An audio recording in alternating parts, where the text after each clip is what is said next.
Soy María García de Fleury. La Iglesia Católica recuerda el 11 de junio como el día de San Bernabé, quien nació en una familia judía adinerada en la isla de Chipre, de habla griega, hacia la época del nacimiento de Cristo. Según la tradición, sus padres lo enviaron a estudiar a Jerusalén, donde estudió en la escuela de Gamaliel, junto con San Pablo. Cuando Jesús de Nazaret comenzó su ministerio público, Bernabé lo escuchó y decidió comprometerse de la manera más radical con las enseñanzas que había recibido. Vendió la gran propiedad que había heredado, donó la totalidad de las ganancias a la iglesia y se unió a los demás apóstoles de Cristo para compartir todas sus posesiones. Como apóstol y misionero, fue uno de los grandes y primeros seguidores de Cristo, y aunque no fue uno de los 12 apóstoles, tradicionalmente se le considera como uno de los 72 discípulos de Cristo y el hombre más respetado de la iglesia del primer siglo después de los apóstoles. Tanto Pablo como Bernabé recibieron el llamado de Dios para convertirse en apóstoles de los gentiles. La referencia a la imposición de manos que está en el capítulo 13 del libro de los Hechos de los Apóstoles, sugiere que Pablo y Bernabé pudieran haber sido consagrados como obispos en esa ocasión. Bernabé y Pablo, junto con Marcos, pasaron un año en Antioquía, fortaleciendo la comunidad eclesial, cuyos miembros fueron los primeros en llamarse cristianos.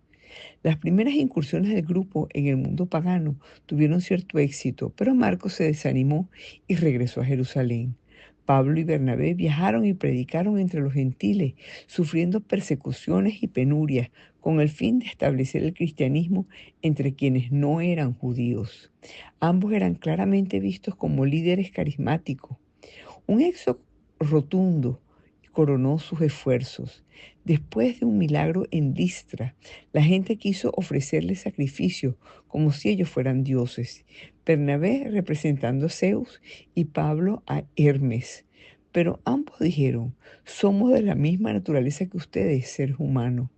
Les anunciamos la buena nueva de que deben abandonar estos ídolos y acercarse al Dios vivo.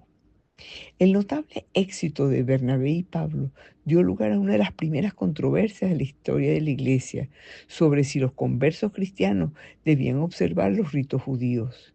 Durante el histórico concilio de Jerusalén, registrado en el libro de los Hechos de los Apóstoles, estaban ellos reunidos y confirmaron la proclamación previa de San Pedro de que las leyes del Antiguo Testamento no serían obligatorias para los cristianos.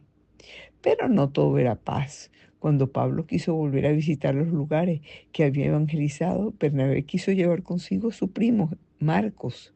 Pero Pablo insistió en que como Marcos los había abandonado una vez, no era apto para llevarlo ahora. El desacuerdo que siguió fue tan agudo que Bernabé y Pablo se separaron. Bernabé llevó a Marcos a Chipre y Pablo se fue con Silas a Siria. Más tarde se reconciliaron Pablo, Bernabé y Marcos. Se dice que Marcos enterró a Bernabé tras su asesinato a manos de una turba en Chipre, alrededor del año 62.